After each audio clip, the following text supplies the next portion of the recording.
दोस्तों तो इस वीडियो में बात करेंगे अर्काडी डेवलपर्स आईपीओ और वेस्टर्न कैरियर आईपीओ के बारे में। तो दोनों ही आईपीओ की लिस्टिंग ट्यूसडे को होने वाली है। तो जानेंगे कि लिस्टिंग वाले दिन आपको होल्ड करना है या फिर इसमें प्रॉफिट बुक कर लेना है। लिस्टिंग वाले दिन क्या स्ट्रेटजी होनी चाहिए।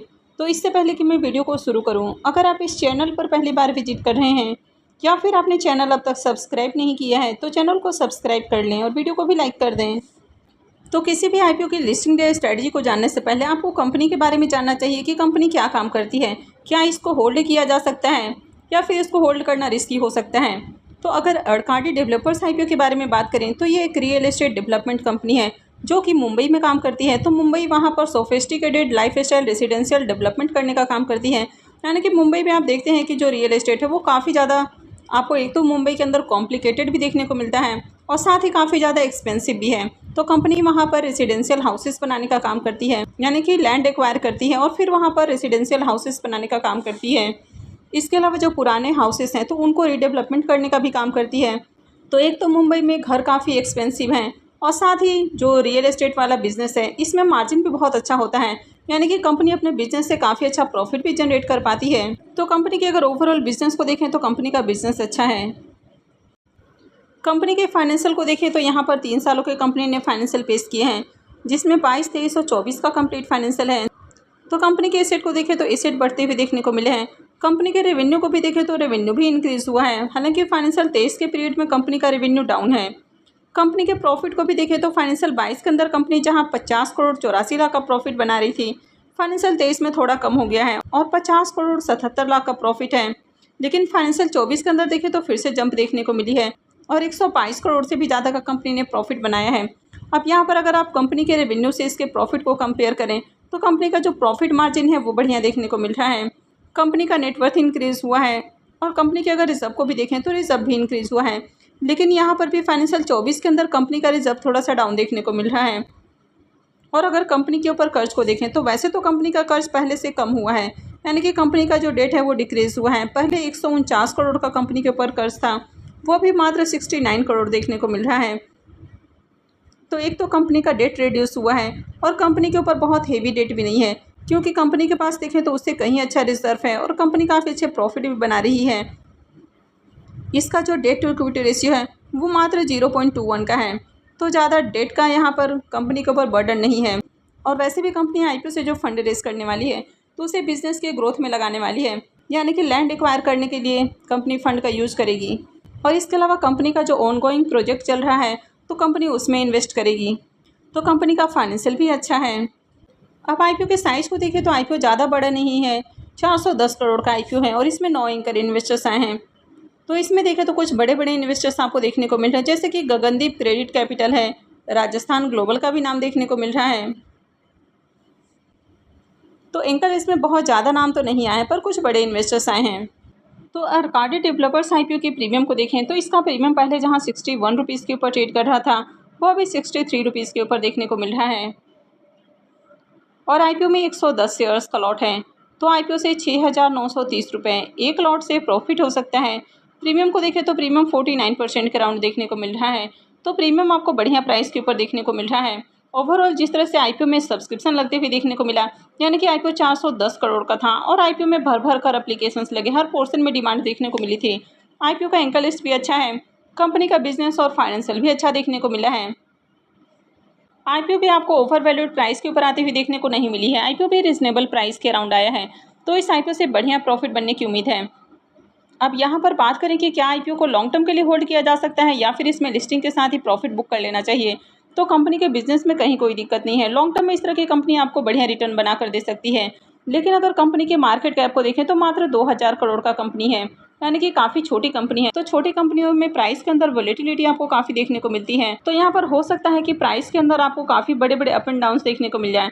और हालांकि आईपीओ की लिस्टिंग बढ़िया प्राइस पर हो रही है तो लिस्टिंग के बाद हो सकता है कि इसमें थोड़ा सा फॉल देखने को मिल जाए। तो अगर आपने आईपीओ में लॉन्ग टर्म के लिए इन्वेस्टमेंट किया है फिर भी मुझे लगता है कि 50% शेयर्स के अंदर आपको प्रॉफिट बुक कर लेना चाहिए और इस 50% को आप लॉन्ग टर्म के लिए होल्ड कर सकते हैं। और आगे अगर इसके प्राइस के अंदर आपको गिरावट देखने को मिलती है तो वहाँ से आप डिप में बाई करके पोर्टफोलियो में ऐड करके रख सकते हैं। अब अगर आपने आईपीओ में लिस्टिंग गेन के लिए अप्लाई किया है, यानी कि अगर आपका point of view listing gain है तो फिर आपको इसमें प्रॉफिट बुक करने के बारे में ही सोचना है। लेकिन लिस्टिंग के साथ ही प्रॉफिट बुक नहीं करना है, यानी कि प्री ओपन में ऑर्डर नहीं लगाना है। पहले आपको देखना है कि लिस्टिंग किस प्राइस पर हो रही है। अब ज़्यादा उम्मीद है कि आईपीओ की लिस्टिंग आपको 190 से 200 रुपये के अराउंड ही होती हुई देखने को मिलेगी। तो मान लीजिए कि आईपीओ की लिस्टिंग 190 से 200 रुपये के अराउंड आपको देखने को मिल रही है, यानी कि अगर बढ़िया लिस्टिंग देखने को मिल रही है जो ग्रे मार्केट में प्रीमियम ट्रेड कर रहा है, उसके अराउंड अगर आईपीओ की लिस्टिंग हो रही है और लिस्टिंग के बाद भी अगर इसमें प्राइस के अंदर आपको बाइंग देखने को मिलता है, यानी कि हायर हाइस फॉर्म होते हुए देखने को मिलता है, तो फिर आप यहाँ पर एसएल लगा के होल्ड कर सकते हैं, यानी कि आप ट्रेलिंग एसएल लगा सकते हैं। या फिर आप चाहें तो इसमें जैसे जैसे प्राइस ऊपर जाता है वैसे वैसे आप यहाँ पर अपनी जो पार्सल प्रॉफिट है वो भी बुक करते हुए जा सकते हैं, यानी कि यहाँ पर 30% की आप पार्सल प्रॉफिट बुक करते हुए जा सकते हैं, या फिर 20% का पार्सल प्रॉफिट बुक करते हुए जा सकते हैं, या फिर ट्रेलिंग ऐसे लगा के इसको होल्ड कर सकते हैं, यानी कि जैसे जैसे प्राइस ऊपर जाता है वैसे वैसे आप अपने एसएल को ट्रेल करते हुए जा सकते हैं।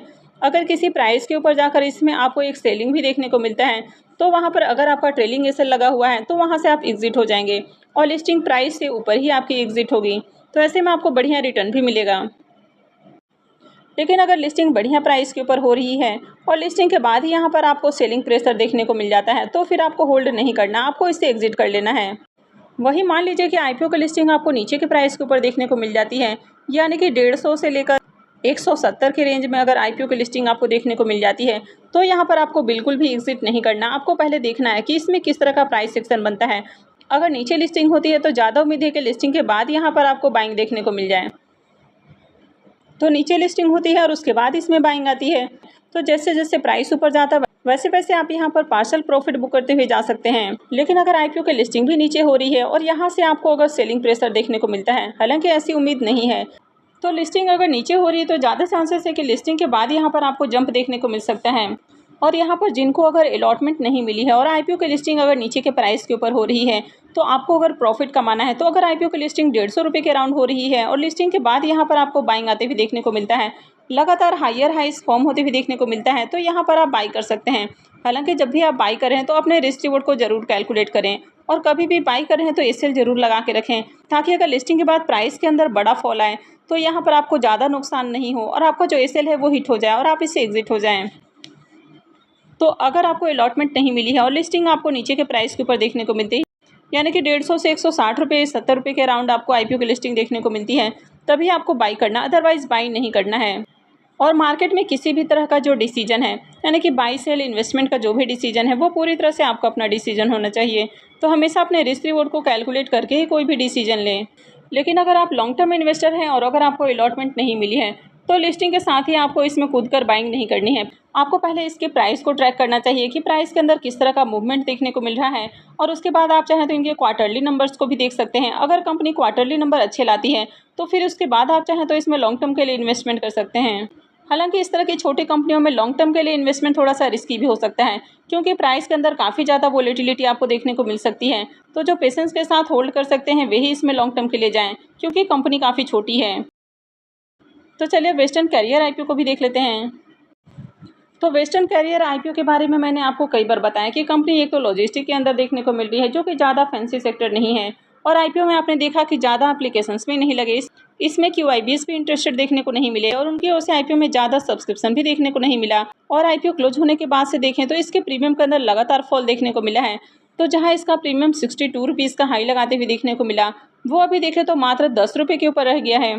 तो प्रीमियम के अंदर बड़ी गिरावट देखने को मिल रही है। आईपीओ में 87 शेयर्स का लॉट है, तो 870 रुपये एक लॉट से प्रॉफिट होने की उम्मीद है।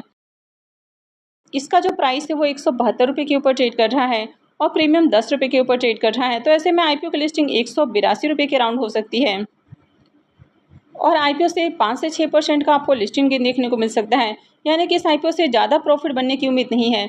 तो अगर आईपीओ की लिस्टिंग फ्लैट होती है या फिर आईपीओ की लिस्टिंग 4 से 5% प्रीमियम के साथ भी होती है, तो एक तो आपको इस तरह की कंपनियों में लॉन्ग टर्म के लिए नहीं जाना है, अभी से काफ़ी रिस्की हो सकता है इस तरह का इन्वेस्टमेंट।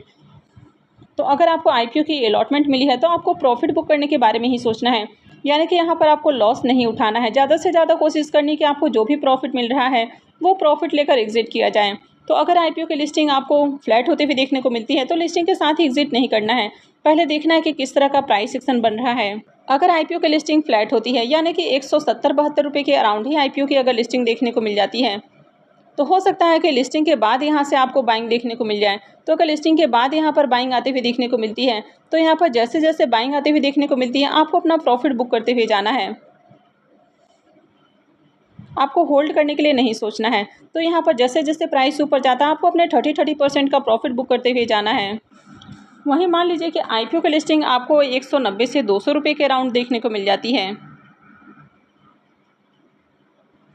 यानी कि आईपीओ की लिस्टिंग आपको थोड़ी और बढ़िया प्राइस के ऊपर देखने को मिल रही है, तो यहाँ पर आपको होल्ड नहीं करना है। लिस्टिंग के साथ ही आप चाहें तो यहाँ से एग्जिट कर सकते हैं। वैसे आप थोड़ी देर इसमें होल्ड करके देख भी सकते हैं कि किस तरह का प्राइस सेक्शन बनते हुए देखने को मिल रहा है। अगर बाइंग आती है तो थोड़ी देर के लिए और होल्ड कर सकते हैं, लेकिन लिस्टिंग के साथ ही अगर आपको इसमें सेलिंग प्रेशर देखने को मिलता है तो आप अपने 100% क्वांटिटीज़ को एग्जिट कर सकते हैं। यानी कि इस आईपीओ में आपको लॉन्ग टर्म के लिए नहीं जाना, इसमें आपको एग्जिट करने के बारे में ही सोचना है। वैसे मार्केट से रिलेटेड किसी भी तरह का जो डिसीजन है कि इसमें होल्ड करना है या फिर इसको सेल करना है, ये पूरी तरह से आपका अपना डिसीजन होना चाहिए। तो अपने खुद के एनालिसिस ज़रूर करें और उसके बाद ही कोई भी डिसीजन लें। और जिनको अलॉटमेंट नहीं मिली है तो फिलहाल उनको इसमें बाइंग नहीं करनी है। तो आई होप कि आपको वीडियो अच्छी लगी होगी। तो अगर आपने वीडियो को अब तक लाइक नहीं किया है तो वीडियो को लाइक कर दें और चैनल को भी सब्सक्राइब करके रखें। और वीडियो को अंत तक देखने के लिए आप सबको बहुत बहुत धन्यवाद।